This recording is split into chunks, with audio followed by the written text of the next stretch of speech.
There's been a lot of talk about regulating these prices here. And I'm putting regulating in quotes because there are so many interpretations for such a word. I mean, people aren't fans of graphics card prices as they stand right now with RTX 3060s, right? Touching $1,000. That's 3 freaking times MSRP. And RTX 3080s edging over $2,000. It's freaking nuts. But let's talk about regulating graphics card prices and why it isn't always as great an idea as it may seem on the surface.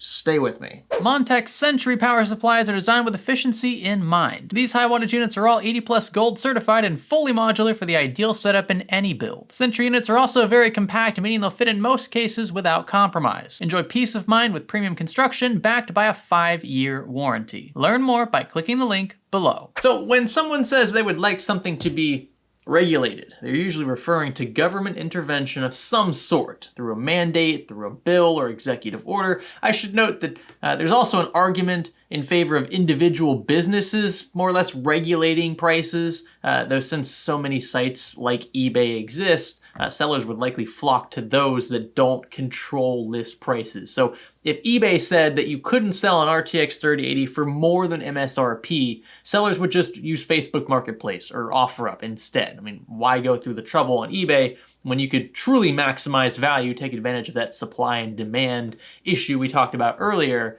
on a different site? And as a result, you'd see very few graphics cards on eBay shortly after something like this was instated. But if the government levies a price ceiling on graphics cards across the board, what would happen? Well, let's draw this out play by play. First, yes, it's absurd to think that any formal government would give a damn about our precious graphics cards, our precious gaming cards. Let's just throw that out there. I know it's far-fetched. But say they did care. Say they limited RTX 3080 graphics card sale prices to MSRP, which in this case would be at around $700. Great, fantastic. Right now we can all buy into Ampere without paying exorbitant prices. Right? See, two big things would happen in the graphics card market, assuming this policy was implemented again across the board. One, sellers would feel less inclined to sell if their margins are cut by 50% or more. I mean, think about it. The proposition of earning 3 times your initial investment in a matter of hours or at the most days is quite appealing. And that's why I can't really blame people for flipping, even though they do piss me off. And it's legal. What they're doing is perfectly legal, and it isn't like they're violating eBay's terms of service. Rather, they're capitalizing on a form of arbitrage in the wake of liquidity and supply problems, basically. We're experiencing a worldwide chip shortage as it is, and these commodities are they're scarce, right? But mandating a price ceiling would discourage a large chunk of those scalpers interested in a quick turnaround. They might either choose to instead sit on their inventory, or better yet, in these market conditions, mine with said cards, or just opt out of the market altogether, not even bother. But Greg, isn't that the point? I mean, we want fewer scalpers meddling in our market. This is a good thing, yeah?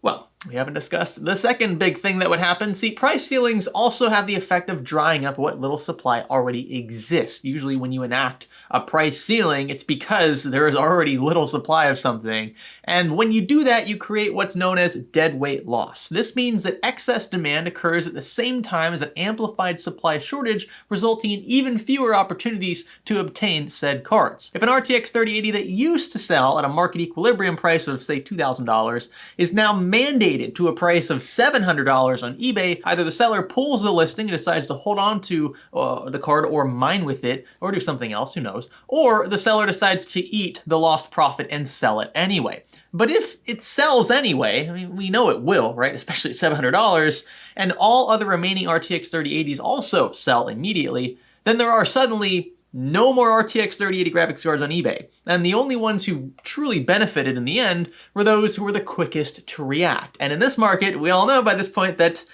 the bots and the scripts are the quickest usually to react. Now, you could still argue that this outcome is preferable to the current scenario where many RTX 3080s are for sale. They're just way too freaking expensive, but at least they are for sale. At least you can buy one if you're willing to pay up.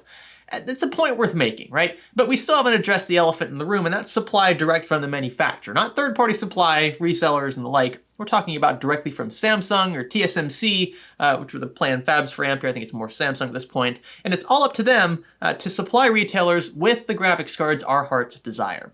But if things sell out in seconds at a mandated MSRP, I mean, especially with the aids of bots and scripts, This kind of fiscal policy is ultimately in vain. Producers and distributors will feel inclined to raise prices in an effort to combat surging demand, a new resurgence in demand all of a sudden because every card on the market is selling at the same price, which we're already seeing, mind you, and refusal to do so will only exacerbate the issue of limited supply for the general public. And I think what this ultimately comes down to is necessity. Most folks don't need a better GPU.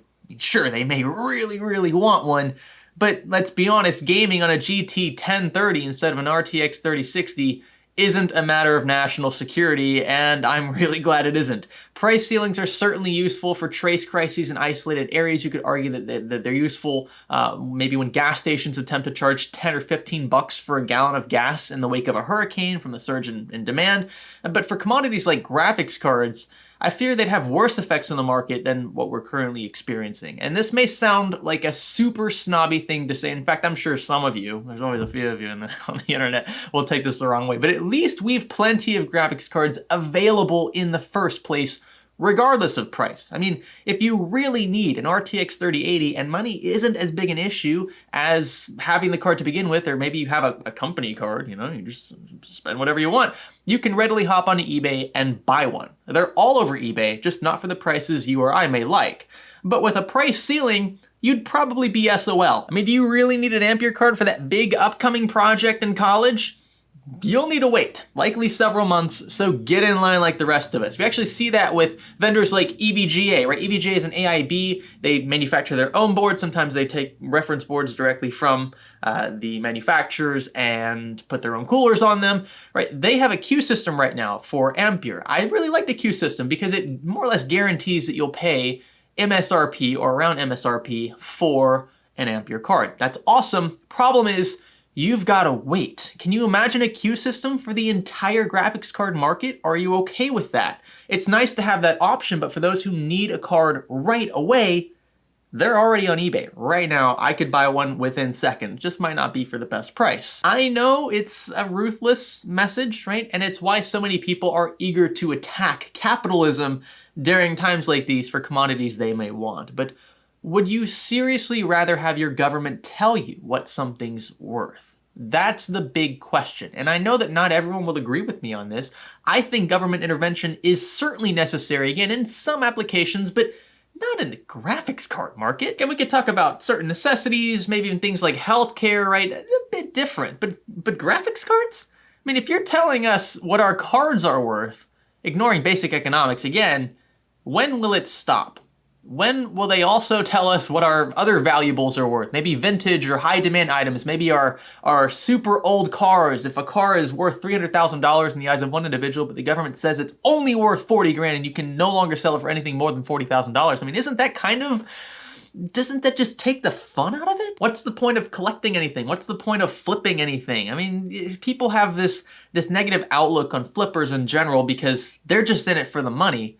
But isn't that what we all work for? We all work for money. And if the graphics card market ever recovers, these flippers will move on to something that is more viable for them in the long term. It's just how it is. We just happen to be compounded right now in the gaming space because graphics cards are experiencing, again, that perfect storm we discussed in this video up here, where it's like you've got the scalpers, you've got the bots and scripts, you've got the worldwide chip shortage, you've got the mining surge, all of these things culminating into this perfect storm for graphics card prices. That hurts the basic consumer, you and I, the most. And some may say that in this scenario, the little guy, the end consumer, right? Someone who doesn't have just a ton of money to throw at things is left behind. But I guarantee you that by mandating price ceilings, you're more or less guaranteeing that the average consumer is left behind in a high demand, low supply environment. They'll be waiting months to get what they really want. I know that not everyone will agree with my rationale, but I hope at least the economics make sense. I've studied this stuff extensively in school. I even earned a master's degree in its concentration. I enjoy manipulating supply and demand curves,